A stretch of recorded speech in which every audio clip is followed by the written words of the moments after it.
Nabi Yakub ingin melaksanakan ibadah sholat, carilah batu untuk sholat, batu yang lebar begitu. Karena batu ini kotor lalu gosok-gosok, digosok-gosok batu itu, kemudian supaya enak diberi minyak wangi si batu itu, tempat sujud. Sholatlah di situ. Setelah sholat di situ ada datang orang. Ternyata ini oleh Fakhrul Razi dan kitab Tafsir Al-Qurtubi disebutkan yang datang itu adalah malaikat. Dipukul-pukul lah kaki piramid itu, apa namanya, pahamnya. Nah, dia menyebutkan ya Israil. Ya, jadi malaikat itulah yang menyebutkan Nabi Yakub awalnya Israil karena melihat ibadahnya luar biasa. Bismillahirrahmanirrahim. Bismillahirrahmanirrahim. Assalamualaikum warahmatullahi wabarakatuh. Alhamdulillahilladzi allafa baina bi'ahadihi hawana. Assalatu wassalamu ala sayyidina Muhammadin Mustafa wa ala alihi wa sahbihi al-siddiq wal wafa. Asyhadu an la ilaha illallah wahdahu la syarika lah wa asyhadu anna sayyidina Muhammadan abduhu wa rasuluhu syahadatan tunjiqa ilaha min a'dhabil akbari wa 'adzabil adna amma ba'du. Subhanaka la ilma lana illa ma 'allamtana innaka antal alimul hakim. Rabbi shrah li sadri wa yassir li amri wahlul 'uqdatam min lisani yafqahu qawli. Ilahi anta maksudi wa ridhoka mahlumi a'tini mahabbataka wa ma'rifataka. Ya mas sekalian yang dirahmati Allah Subhanahu wa ta'ala, Ketua DKM hormati seluruh jajaran, puji syukur kita panjatkan kehadirat Allah. Alhamdulillah, di hari ini kita kembali kegiatan kita yang beribadah kepada Allah.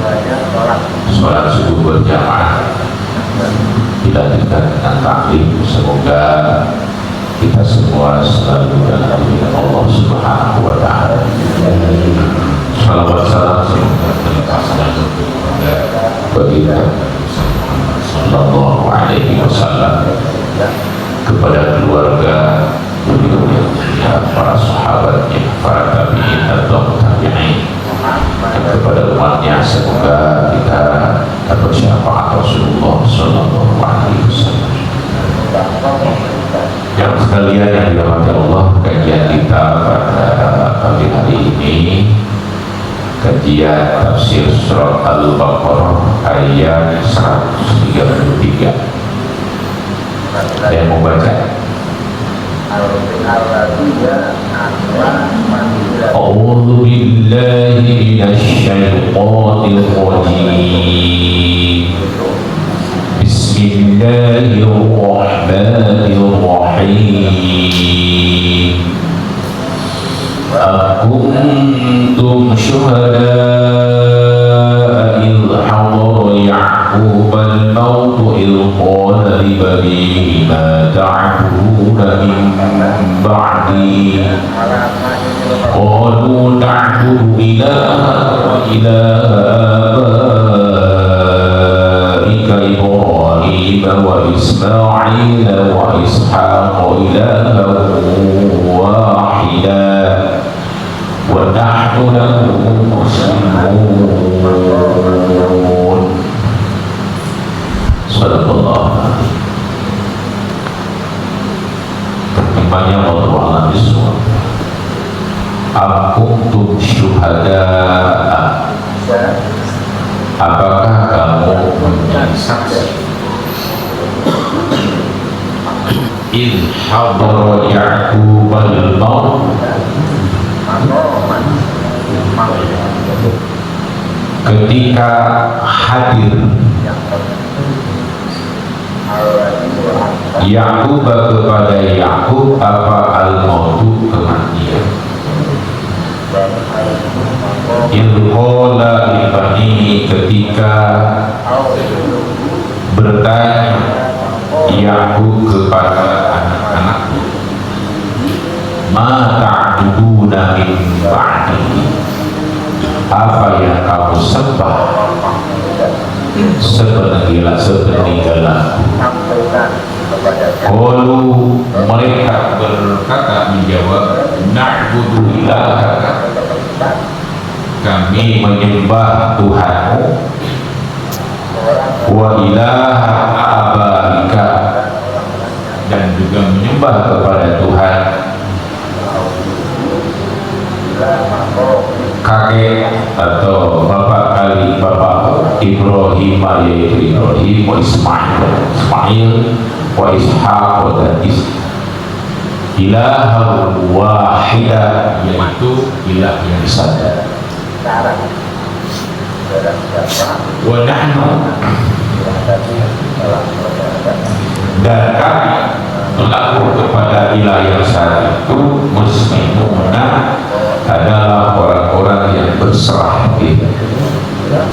Jamaah sekalian yang dirahmati Allah Subhanahu wa taala, kalau kita melihat terjemahnya belum jelas, belum memberikan pemahaman yang sepenuhnya.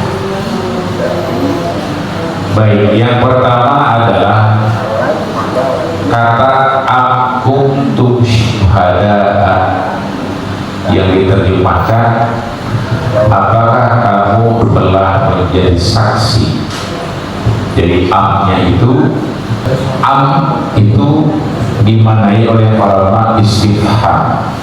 Istifham itu adalah kalimat tanya.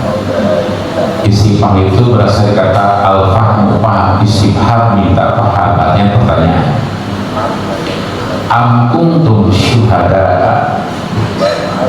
ya, apakah kalian telah menjadi saksi, atau bukankah kalian telah menjadi saksi? Jadi saksi itu berarti melihat, memperhatikan satu hal, ya. Am kuntum syuhada ketika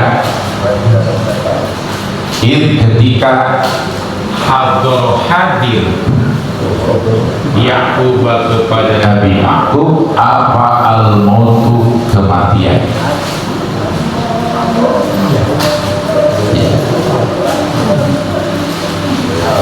Jadi syuhada itu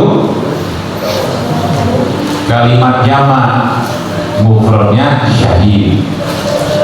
Karena ini Nabi Ya'qub berkata kepada anak-anaknya yang banyak, tidak satu orang, ya, maka disebut dengan syuhada. Syahidun, syahidani, syuhada. Ya, jamu syahid dijadikan kata syuhada adalah jamak dari kata syahid, bimana al-hadir. Syuhada di sini maksudnya adalah yang hadir. Maknanya kira-kira begini, ma kuntum hadirina inda ma hadra Ya'qub al-maut, bukankah kalian hadir ketika Nabi Ya'qub, ya, dalam keadaan detik-detik menghadapi kematiannya. Jadi mati itu yang datang ke Nabi Ya'qub. Jadi yang dimaksud dengan apakah kalian menjadi saksi, nah anak-anaknya, ada juga yang mengatakan wal khitab ma'al kitab, adalah ahli kitab yang ada pada masa itu. Jadi yang dimaksud dengan kehadiran kematian itu, ini Nabi Ya'qub kan wasiat atau bertanya kepada anak-anak. Kata Nabi Ya'qub, siapa yang akan kalian sembah setelah kematian saya nanti.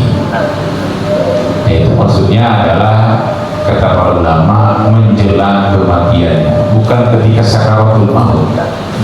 Karena orang sakaratul maut itu namanya orang sakarat. Sakarat itu artinya mabuk. Sakarat itu mabuk. Ya. Kata Nabi, kullu muskirin haramun, kullu muskirin khamrun, wa kullu khamrin haramun. Setiap yang memabukkan, perkara yang bikin mabuk itu namanya khamar. Karena karakter dari khamar itu dia memabukkan. Jadi kalau begitu, khamar itu segala perkara yang dimakan, yang diminum, yang bisa memabukkan, itu namanya khamar. Jadi karena memabukkan itu muskir, disebut khamar. Muskir itu memabukkan. Kalau sakarot itu artinya mabuk. Makanya orang yang sedang sakaratul maut itu mabuk, masa-masa mau dicabut ruhnya Allah Subhanahu wa Ta'ala.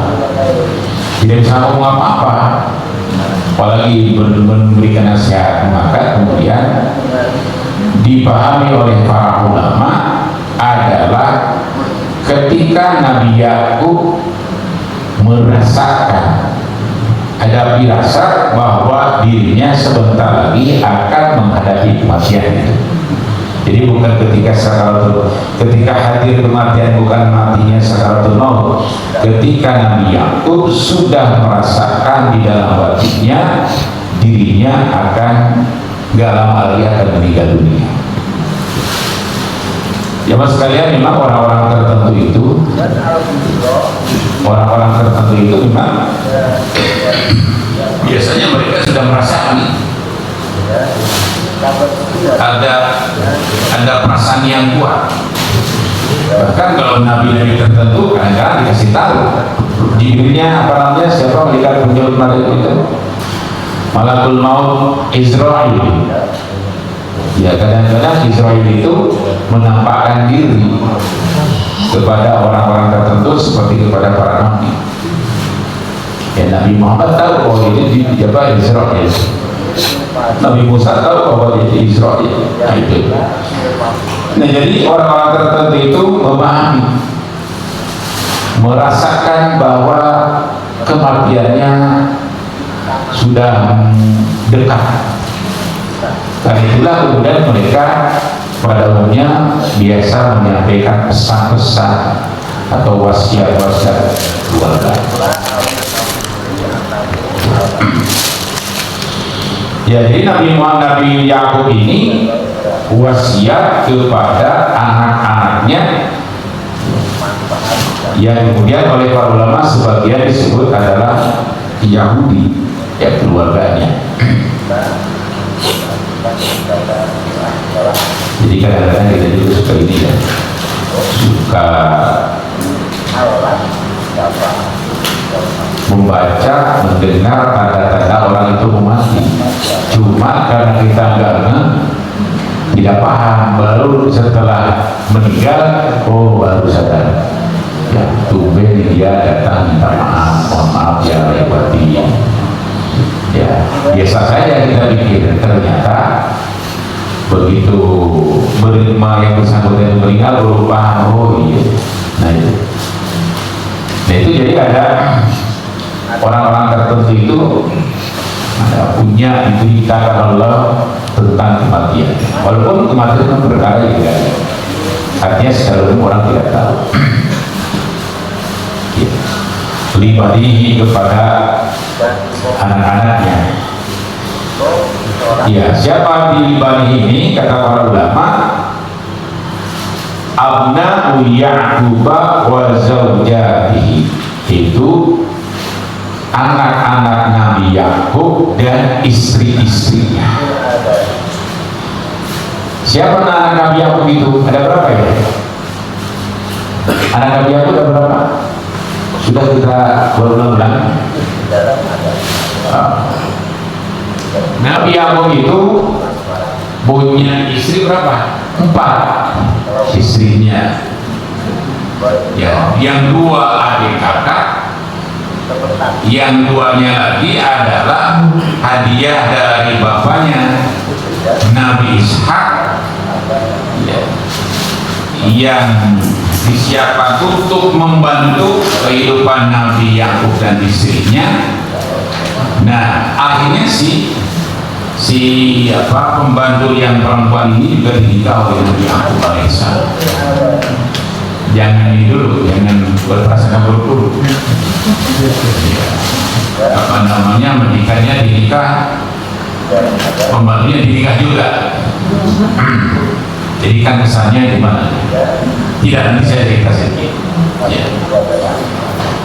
Nabi Yakub itu punya anak 12 dari 4 orang istri. Ini kita bicara sedikit keutamaan Nabi Yakub. Yang pertama dari seorang istri namanya Rahil binti Laban.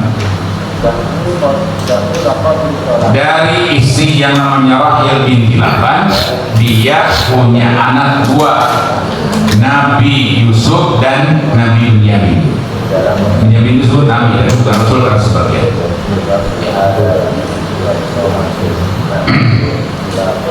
Nah itu. Kemudian Nabi Yakub juga punya anak yang namanya Rubin. Huwa akbaru abnaihi. Rubin ini adalah anak yang paling tua. Benyamin, Yusuf itu dari istri yang namanya Rahel. Ini kadang-kadang ada zaman sekarang ada yang Rahel, namanya Rahel. Mungkin mengingat sejarah itu atau tidak itu sejarah, hanya iseng-iseng aja melihat kata orang Rahel juga. Ya. Kemudian ya, dari istri yang tua ini ya, yaitu Rubin, kemudian ada namanya lagi Yahuda, ada namanya Lawi, ada namanya Sam'un, ada yang namanya Zabulun, ada namanya Sakir, dan satu anak perempuan namanya Dina. Siapa ibunya? Ibunya itu yakni Lia binti Laban. Nah itu kan dari Rahel binti Laban, Lia binti Laban. Jamaah sekalian, Yakub itu putra Nabi Ishak, Ishak putra Nabi Ibrahim. Nah, diriwayatkan oleh banyak ulama, ada namanya Nabi Ishak itu punya istri, istrinya ini punya anak 2. Salah satunya yaitu Nabi Yakub. Ini 2 ini kurang akur. Malah Nabi Ishak itu lebih cinta kepada Yesua, saudara Nabi Yakub, lebih dicintai oleh Nabi Ishak oleh bapaknya. Yakub kurang cintai, tapi ibunya Nabi Yakub itu luar biasa mencintainya. Itu dalam banyak dalam riwayat begitu. Nah akhirnya ada perselisihan sedikit. Nabi Yakub tidak merasa nyaman, lalu Nabi Yakub diperintahkan oleh ibunya, udah kamu sudah dewasa, supaya tidak ribut sebenarnya, cuma ada di dalam batinnya aja kurang nyaman. Sudah kamu temuin saudara ibu yang laki-laki namanya Laban.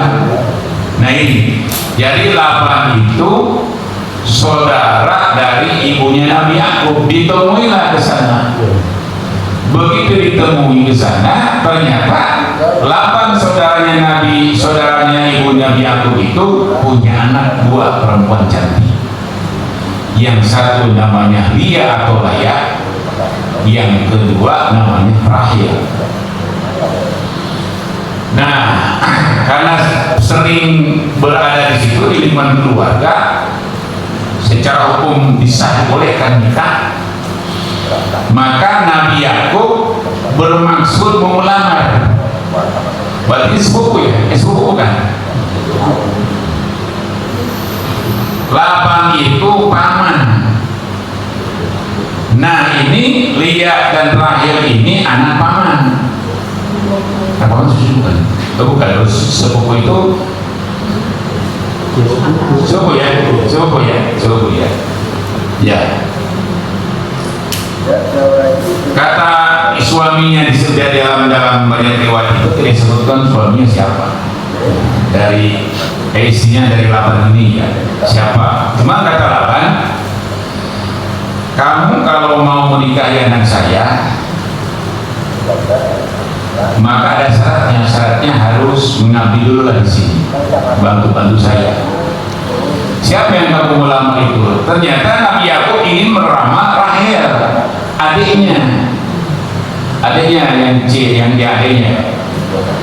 Kata Nabi Yakub, kata Labannya, bisa. Kami ini punya tradisi ya. Kami ini punya tradisi tidak boleh adik dinikah duluan sebelum kakaknya.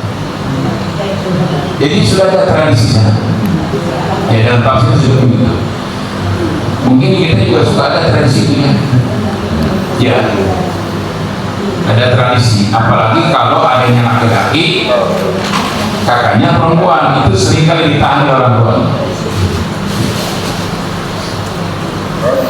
Bisa ya dulu, kalau ada serah-serahan dari luar ke sini ke kampung kita, ada disebut uang pelangkah. Pelangkahnya itu dua. Satu pelangkah untuk RT-nya, untuk sohibul wilayah kira-kira.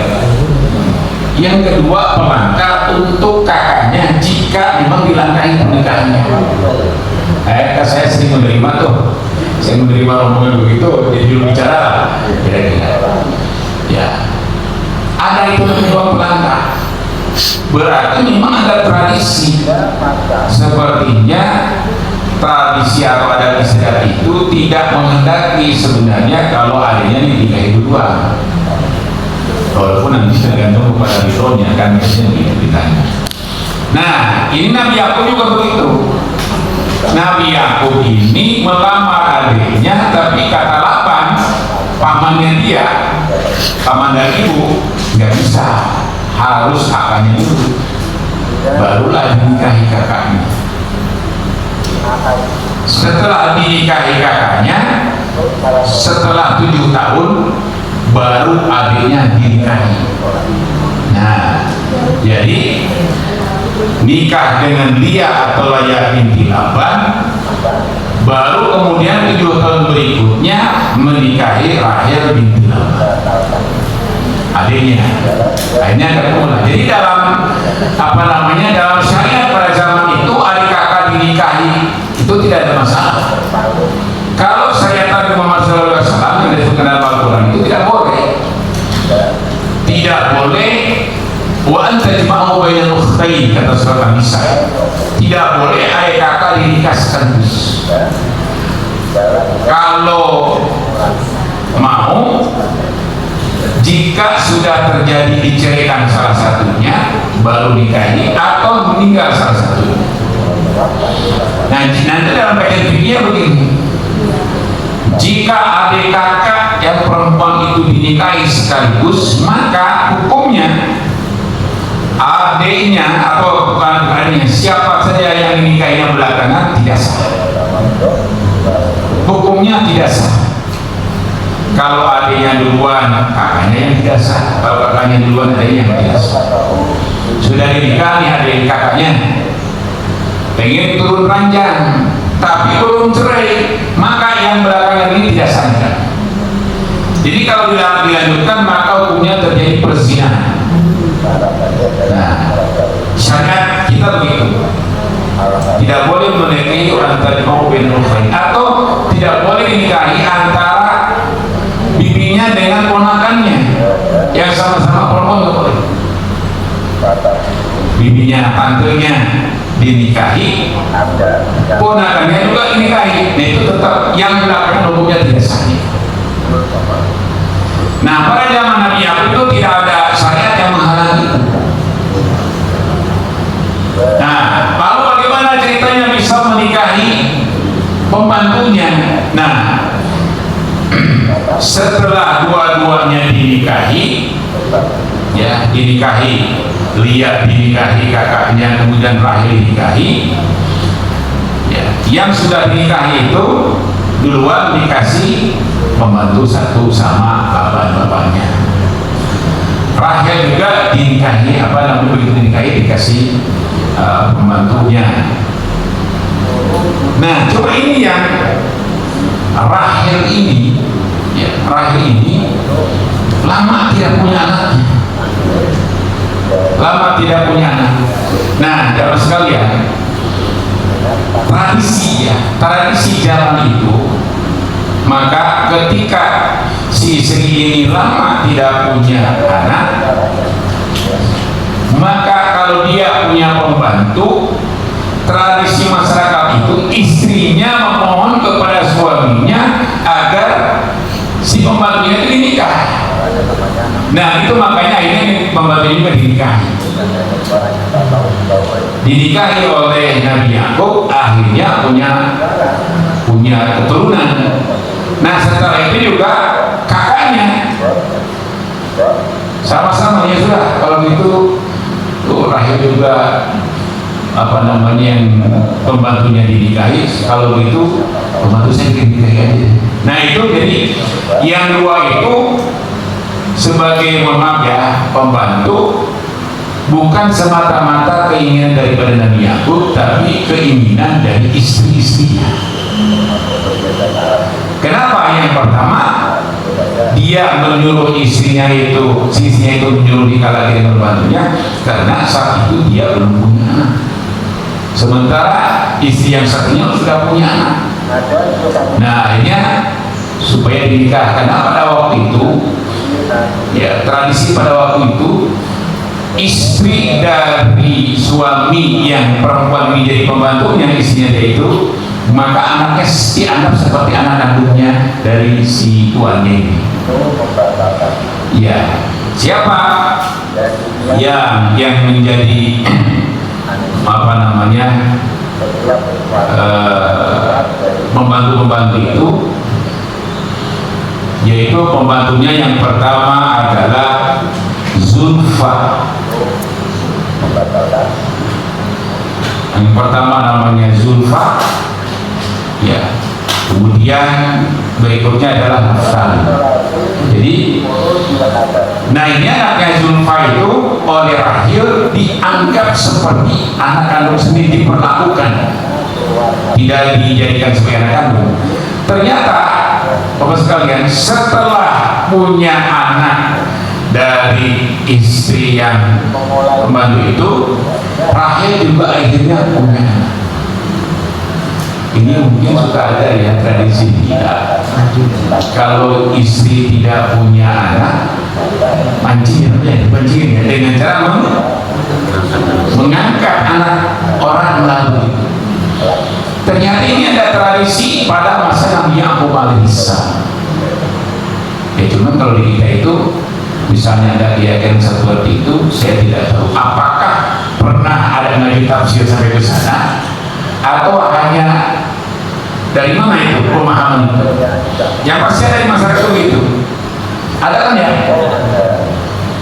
Kalau sudah lama nggak punya anak, sudah adopsi aja.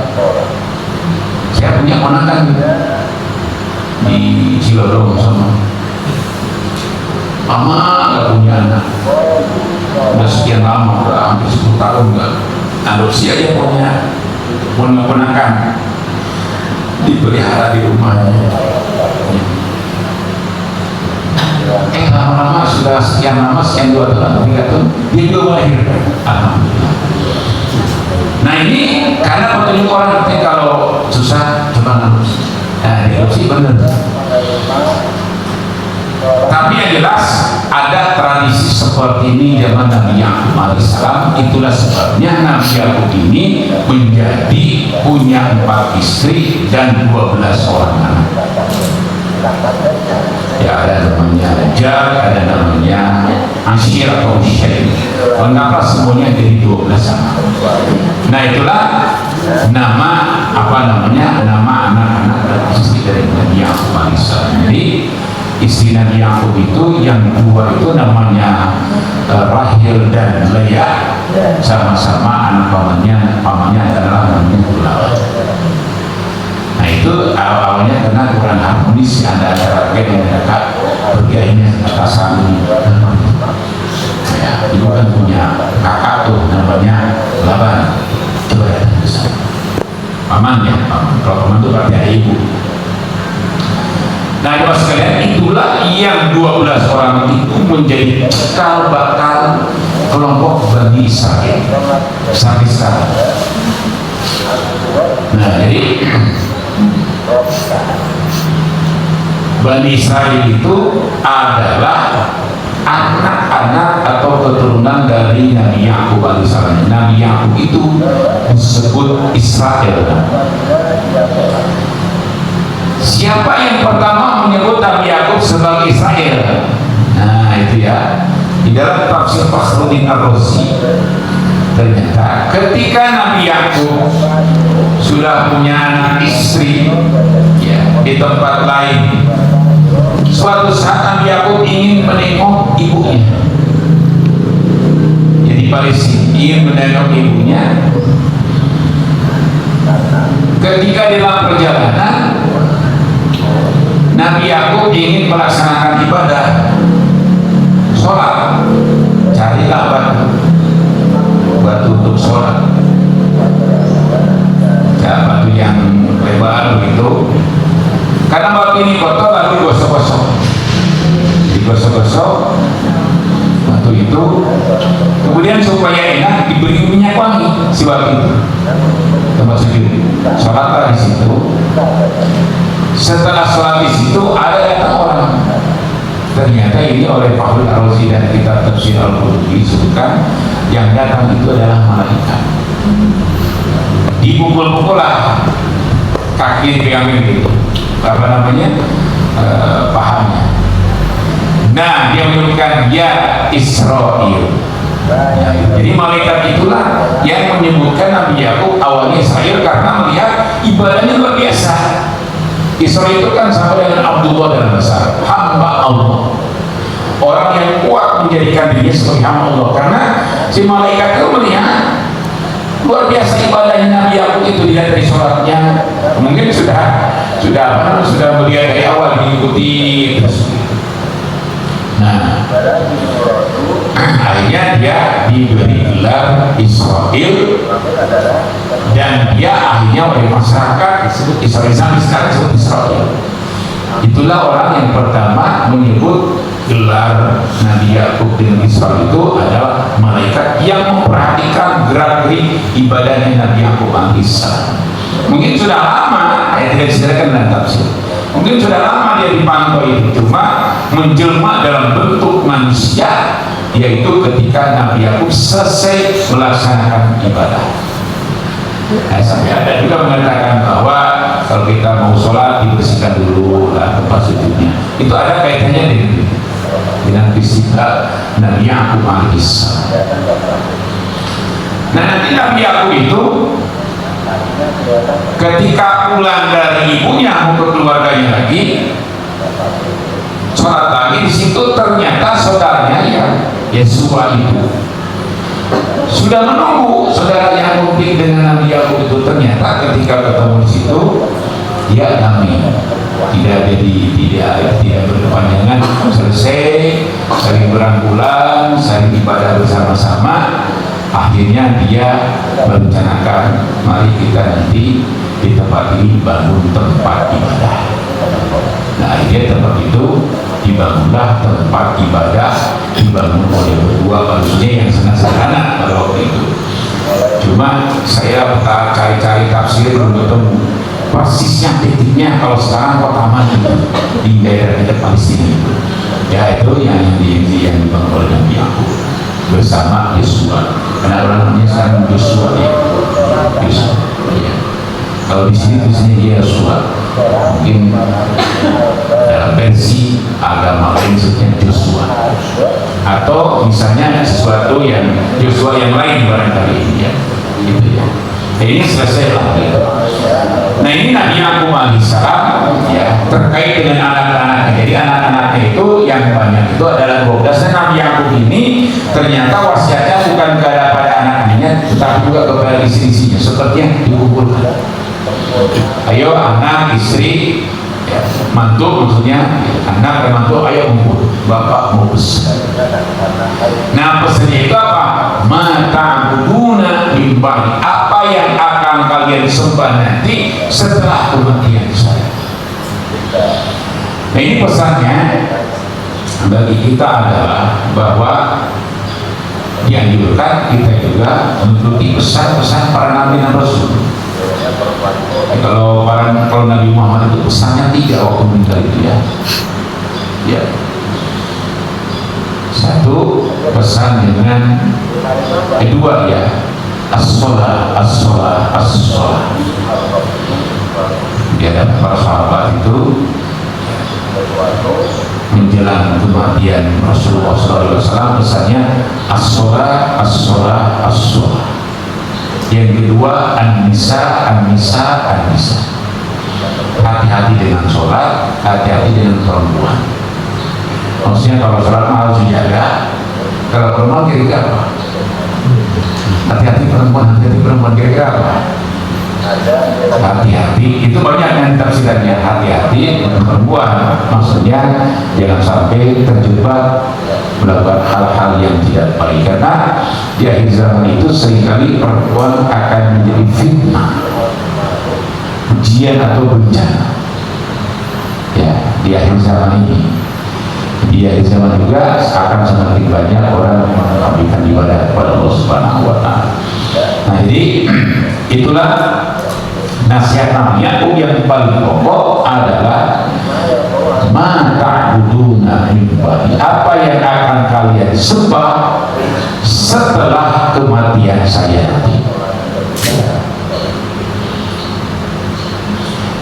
Jamaah sekalian dirahmati Allah Subhanahu wa Ta'ala, kata Imam Fakhrul Razi bahwa pesan seorang nabi kepada anaknya untuk jangan sampai menyembah kepada selain yang disembah oleh bapaknya ini, karena memang menyembah kepada Allah itu tidak akan mungkin dilakukan kalau tidak ada iman kepada Allah. Jadi sebenarnya pesan iman sih. Nah pertanyaannya, tidak mengatakan begini, siapa yang akan kau sembah, tetapi apa yang akan kau sembah. Kalau apa itu bisa dimanai sesuatu yang tidak punya akal atau tidak punya kehidupan, disebut apa? Ini apa? Tapi kalau kepada orang yang punya akal seperti manusia, kan kepada apa namanya siapa? Nah yang digunakan oleh Nabi Yakub alaihissalam di dalam ayat ini tidak man ta'buduna min ba'di, siapa yang akan kalian sembah setelah kematian saya, tetapi ma apa? Ada pesannya dengan Nabi Yakub, karena ternyata Nabi Yakub pada saat itu sudah banyak orang yang mulai menyembah kepada sesuatu yang tidak punya akal, tidak punya kehidupan, benda. Pada saat itu sudah banyak orang yang menyembah benda, berhala, patung-patung dibuat dari batu, dibikin rupa, lalu disembah oleh yang bersangkutan. Banyak terjadi di sekitar masyarakat di mana Nabi Yakub itu ada. Nah, ketika menghadapi fenomena-fenomena seperti itu dan dia sudah merasakan akan berakhir masa hidupnya, maka dikumpulkan. Maka yang ternyata adalah apa yang akan kalian sembah, tidak siapa yang akan kalian sembah. Nah berarti di zaman Nabi Yakub, di zamannya keluarga Nabi Yakub sudah banyak orang ya yang sudah menyembah kepada selain Allah Subhanahu wa Ta'ala. Siapa yang menyembah itu? Apakah yang menyembah kepada benda-benda batu, arca, berhala dan sebagainya itu? Apakah keluarga Nabi Yakub? Nah, di sini ulama berbeda pendapat. Pada umumnya mengatakan bukan anak cucu, bukan anak dan istri Nabi Yakub yang menyembah, tetapi masyarakat yang di luar anak mereka, anak-anaknya Nabi Yakub alaihissalam. Jadi anak Nabi Yakub pada saat itu sudah utuh, ya, tetap menyembah kepada Allah Subhanahu wa Ta'ala. Yang 12 itu dengan istrinya menyembah kepada Allah, tetapi masyarakat sekitarnya sudah ada yang begitu di mana-mana. Nah, kekhawatiran itu muncul pada Nabi Yakub, lalu ditegaskan ya oleh Nabi Yakub supaya menyembah kepada yang disembah oleh Tuhan. Yang sebenarnya pesannya begitu, cuma kalimatnya apa yang akan kamu sembah nanti. Nah, bagaimana mereka menjawabnya? Mereka menjawab ya ayat ini, coba sekalian. Qalu na'budu ilahaka wa ilaha abaika Ibrahim wa Ismail wa Ishaq ilahan wahida. Apa yang kalian sembah? Kata mereka, na'budu ilahaka. Nah, di sini ketahuannya kami akan menyembah Tuhanmu. Nah, di situ berarti menunjukkan bahwa anak-anak Nabi Yakub yang 12 dan keluarganya yang hadir itu dipastikan mereka menyembahnya kepada Allah, kepada yang disembah oleh Nabi Yakub. Berarti Allah Subhanahu wa Ta'ala, na'budu ilahaka, kami menyembah kepada Tuhanmu, wa ilaha abaika, dan menyembah kepada Tuhan bapakmu. Nah, ini kan Nabi Yakub yang ditanya, siapa abaika itu? Ibrahim. Nah, di dalam bahasa Arab itu boleh jadi kakek nenek juga, kakek terus ke atas itu kadang-kadang disebut abu juga, bapak juga. Ya, dalam satu riwayat ketika cucu Rasulullah yang namanya Hasan kecil, Nabi berkhutbah atau Nabi menyampaikan ujangan-ujangan. Ini Nabi Yakub, Sayyidina Hasan itu, Sayyidina Hasan ya, bukan Mesir ya, Sayyidina Hasan naik ke mimbar. Ya, jadi Nabi sedang ceramah, lupa anaknya, cucunya naik ke mimbar. Ya, mengganggu lah begitu, pegang-pegang, nangkep kakeknya. Itu ada sahabat yang kelihatan air mukanya Rasulullah tidak suka.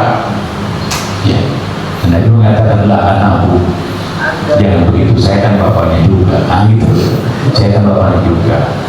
Jadi anak itu naik ke atas, bahkan didoakan, la'alla yajma'u baina sawalail a'adhamain. Itu saya berharap ini Hasan nanti akan mendamaikan kedua pasukan yang besar. Itu Hasan kecil. Nah, nanti Hasan ketika sampai dewasa terjadi permusuhan ya antara kelompok Muawiyah dengan kelompok Ali. Dan kan dengan Hasan dulu, dengan Hasan.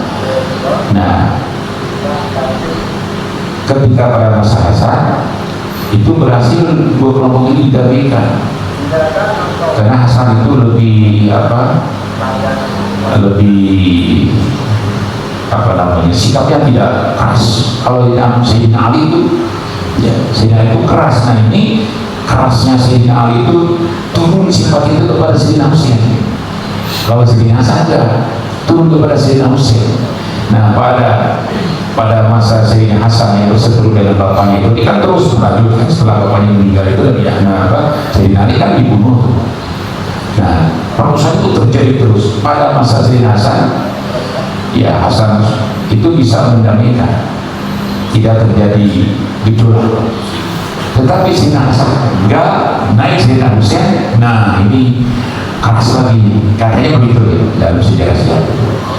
Akhirnya nanti si Hussein juga kan terbunuh, dia terbunuh.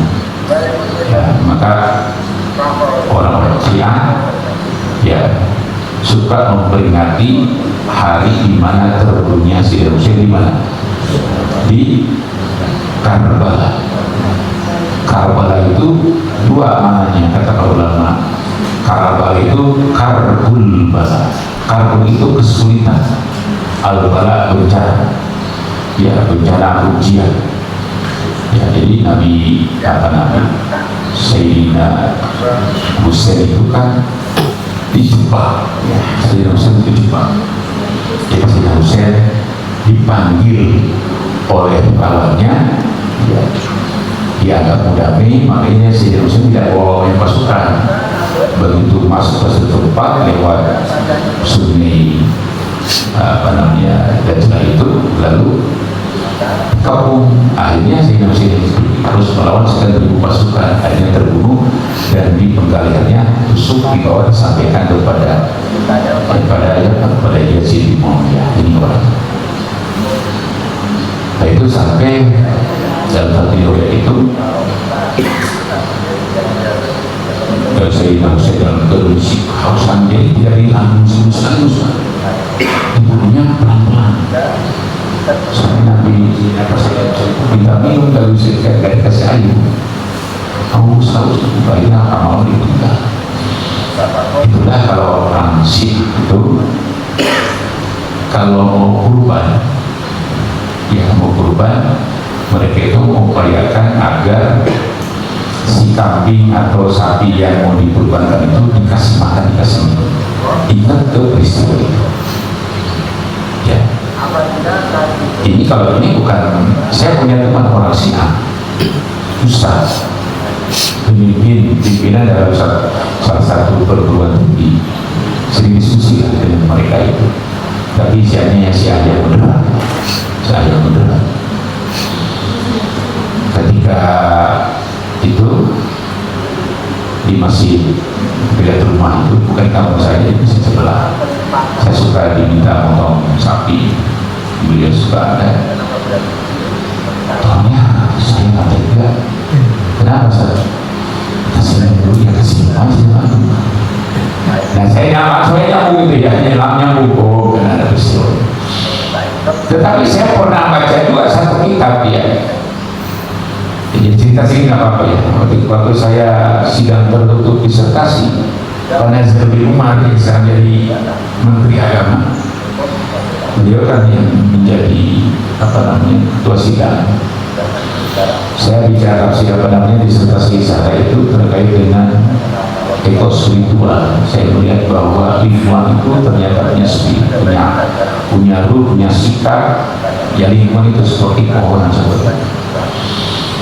Beliau bertanya, di kampung saya itu di Sulawesi Selatan ada kebiasaan masyarakat kalau motong kambing atau ayam suka dikasih minum dulu.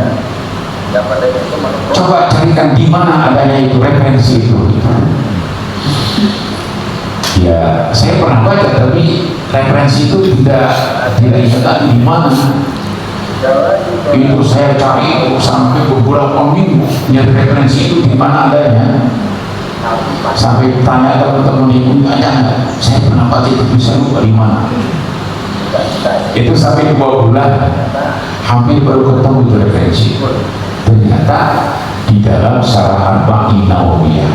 Tapi saya tidak curiga kira-kira hadisnya yang mana dia kira-kira yang ada relevansinya itu. Ya, ketemu hadisnya. Innallaha kataba 'alal mu'isa wa idza tabatu fasilul wa idza qatatu fasilul. Allah itu memerintahkan kepada kalian kata Rasulullah untuk melakukan hal yang terbaik kepada apapun dan siapapun. Oleh itu maka ketika kamu menyembelih, sembelihlah dengan baik. Ketika kamu membunuh, maksudnya sebagai al-wujud, bunuhlah orang itu dengan baik. Saya telusuri semua sekian ratus itu ya referensi ketemu, alhamdulillah ketemu. Ya salah satunya dianjurkan, tapi yang ngomong juga Mazhab Syafi'i, ya, pada mazhab Syafi'i, fikih mazhab Syafi'i dianjurkan jangan sampai ketika hewan ini mau dibunuh, tidak boleh melihat temannya dibunuh, tidak boleh melihat asa apa, gosok asa, dan usahakan dia tidak sedang dalam kelaparan dan kehausan disembelihnya. Ketemu itu beberapa minggu aja, muslim terbuka. Ya, ketemu lagi, mana? Itu masih ingat beliau kesakitan. Di sini kita ini. Ya, saya kasih nama kitabnya, namanya saya pilih beliau.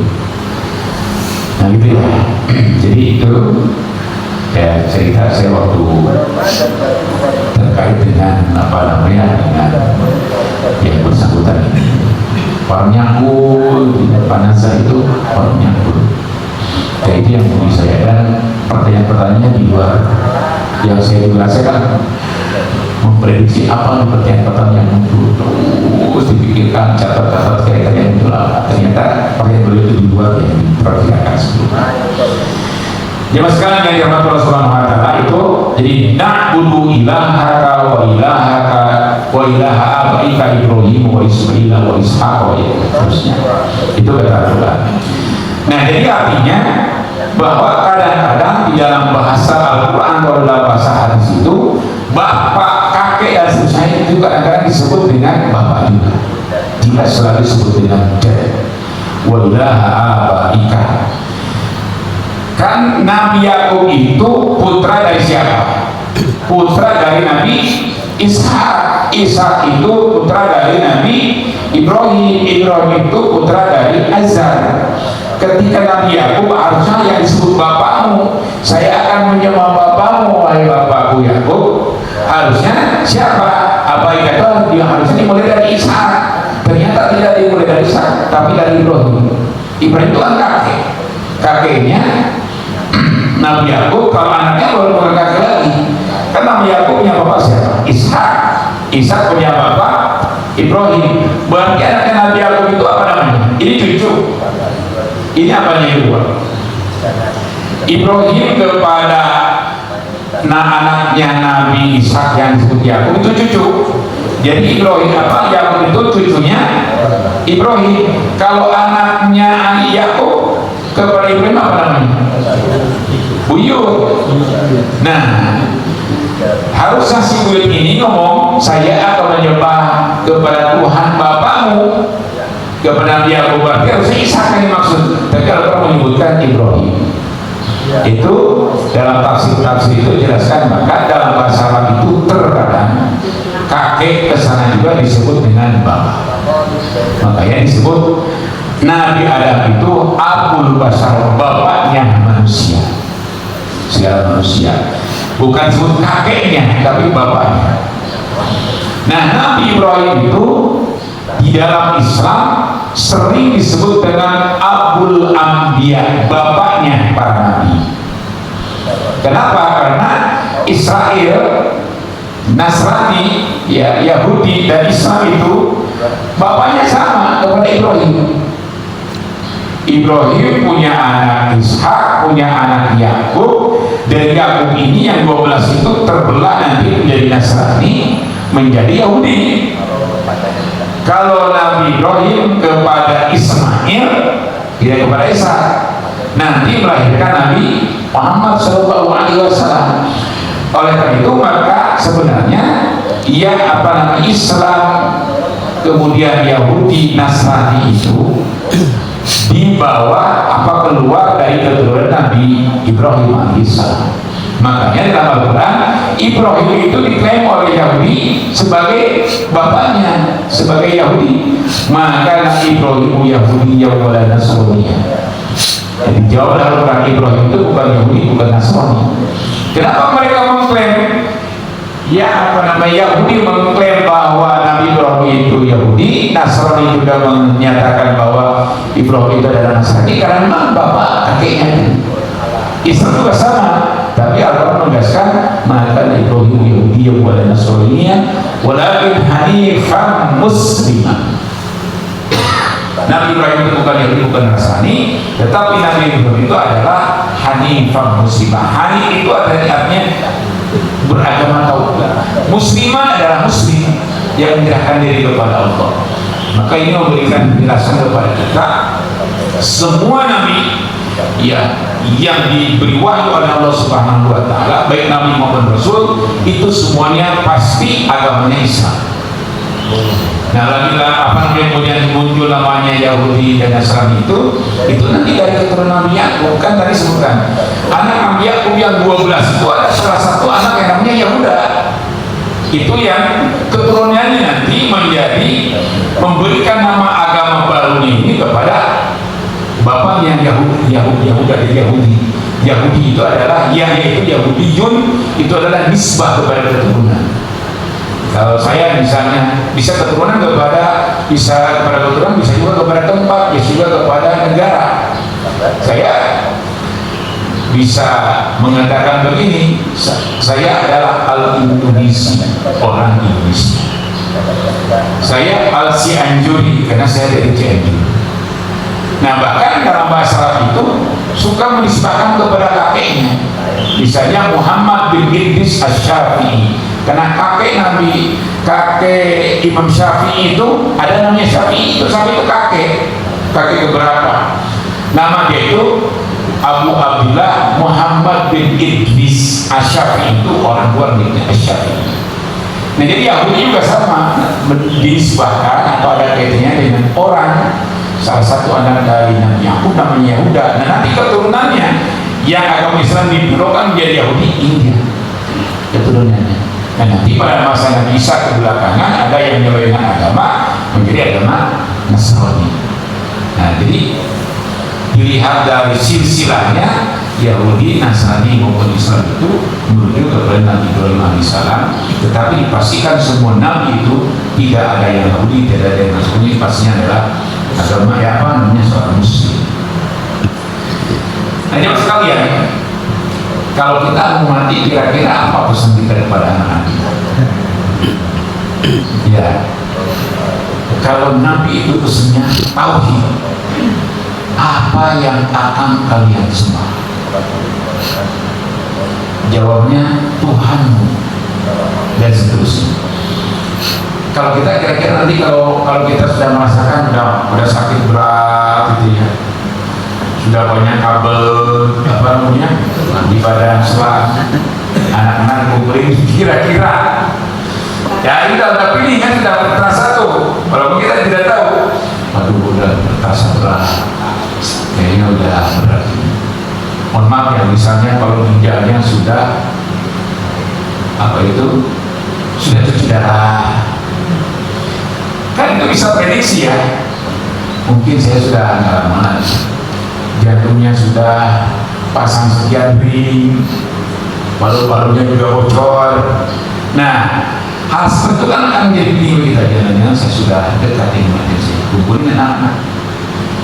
Maka pesan Al-Quran adalah kumpulin anak-anak itu supaya mereka jangan salah di dalam bertuhan, dalam beribadah kepada Allah, supaya yang sambil beribadah kepada atau seperti Nabi as-sholat, as-sholat, as-sholat, an-nisa, an-nisa, an-nisa. Ya sekalian, nah ini ternyata kalimatnya tidak menyebutkan Allah ilaha, kami akan menyembah ilahaka wa ilaha abaika Ibrahim wa Ismail wa Ishaq ilaha wahid, kepada Tuhan yang satu saja. Nah, kata para ulama, kata Allah itu, lafaz Allah itu berasal dari kata ilahu. Makanya Al-Quran juga menyebut ilah. Wa ilahukum ilahu wahid. Ya.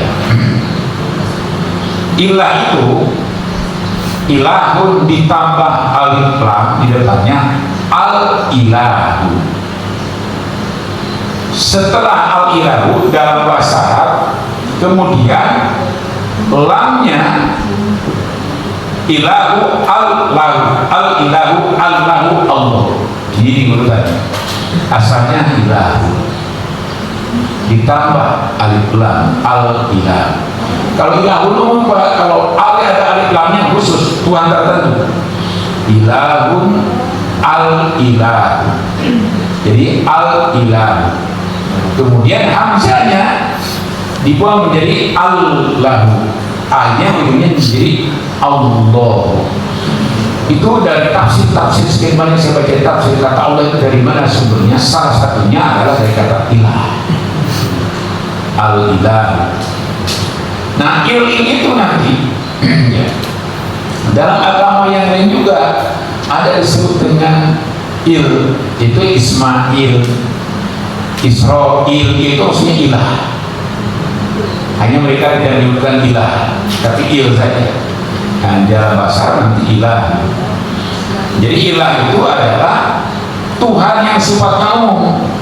Nah, kalau sifatnya khusus maka harus diberi alif lam, al-ilahu.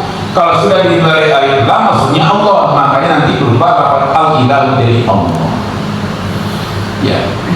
Kalau ilahnya umum maka harus ditambah kalimat yang menunjukkan kepada satu, makanya wa ilahukum ilahu wahid.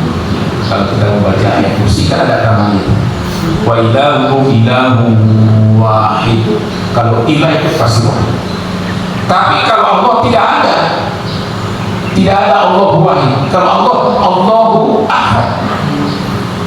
Nah, ini dibedakan nanti. Kalau ilah itu karena banyak, bisa ada 2, bisa ada 3, bisa ratusan ilah itu. Bahkan ada manusia kata Al-Quran yang menyembah kepada dirinya, menjadikan hawa nafsunya sebagai ilahnya. Afara'aita man ittakhadha ilahahu hawahu. Apakah kamu tidak melihat, wahai Rasul Muhammad, ada orang yang menjadikan nafsunya sebagai ilahnya, sebagai Tuhannya. Nah, jadi Tuhan itu umum. Nah, Tuhan yang benar itu harus dikasih alif lam, atau kalau tidak pakai alif lam, itu Pak alif lam dengan tangan itu selalu musuhan. Alif lam itu di awal ada ilahun, ada tanbih.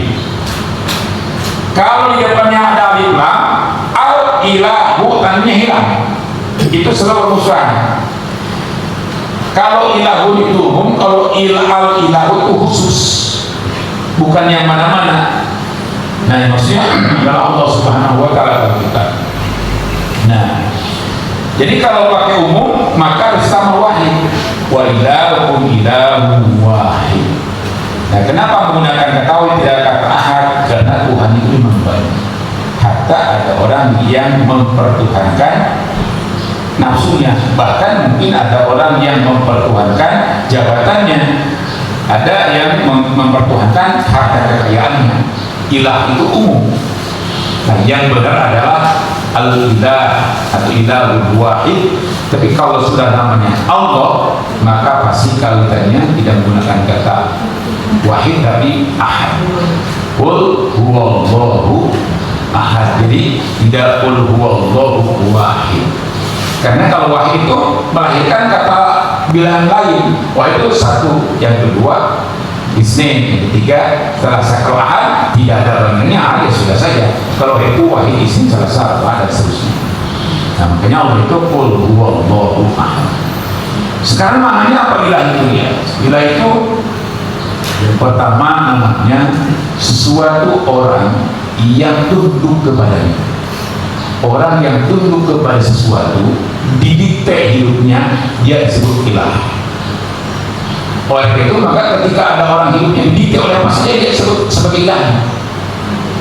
Dia hidupnya didikte oleh nafsunya. Kata nafsunya begini, kata nafsunya begitu, ikut, maka pada saat itu dia sudah menjadi ilah. Maka akan menjadi hambanya. Makanya istilah budak itu kan hamba. Jadi budak nafsu, hamba nafsu. Berarti dia sudah menjadi hambanya. Kalau dia sudah hambanya, maka si nafsu jadi tuannya, itu ilah tadi. Ada hamba nafsu, hamba harta dan seterusnya. Itu yang disebut dengan ilah. Yang kedua kata ilah itu katanya dari kata alihayalahu. Alihayalahu itu artinya tempat mengeluh, tempat meminta. Tempat mengeluh, tempat meminta, tempat menyingkirkan segala urusannya kepada yang bersangkutan. Jadi kalau ada orang yang sudah menyingkirkan segala urusannya kepada dukun, maka dukun sudah menjadi ilahnya. Dukun sudah seperti Tuhan. makanya dia menjadi musyrik Pak. Yang suka datang ke dukun-dukun itu, ya, dia nanti memberikan ramalan dan sebagainya, isinya musyrik ya. Kalau dia ada sikap bahwa hidupnya ditentukan oleh apa yang dikatakan oleh dunia, kata dunia begini, nah itu tidak menyerahkan kepada Allah Subhanahu Wa Taala. Nah jadi dia meminta, mempercayakan bahkan apapun mempercayakan sama dia. Nah itu yang dikhawatirkan. Makanya kita secara tauhid kita tidak bersedia kemana-mana. Kalau menyangkut nasib dan sebagainya, sendirikan saja kepada Allah Subhanahu Wa Taala. Walahu, dan kami, kata anak-anaknya Nabi Yakub dan keluarga itu, lahu kepada ilah wahid tadi, kepada ilah abaika Ibrahim Ismail, lahu kepada dialah muslimun, kami semua orang-orang yang menyerahkan diri. Menyerahkan diri itu kan berarti rela segala satunya diatur oleh Yang Maha Kuasa. Sekarang demikian, jamaah sekalian yang Allah Subhanahu Wa Taala, kurang lebih ringkasnya tafsir dari surat Al-Baqarah ayat 130. Dan sekarang demikian, jamaah sekalian yang Allah Subhanahu Wa Taala, mudah-mudahan kita seperti keluarga atau seperti Nabi Yakub alaihissalam yang selalu memikirkan keturunannya, bagaimana agamanya, bagaimana ruhnya, bagaimana ibadahnya, sehingga kita semua dan keluarga ya, nanti pada akhirnya kita husnul khatimah. Saya kira demikian kalau dari Allah Subhanahu dengan subhanallah wa bihamdika asyhadu an la ilaha illa anta astaghfiruka wa atubu ilaik.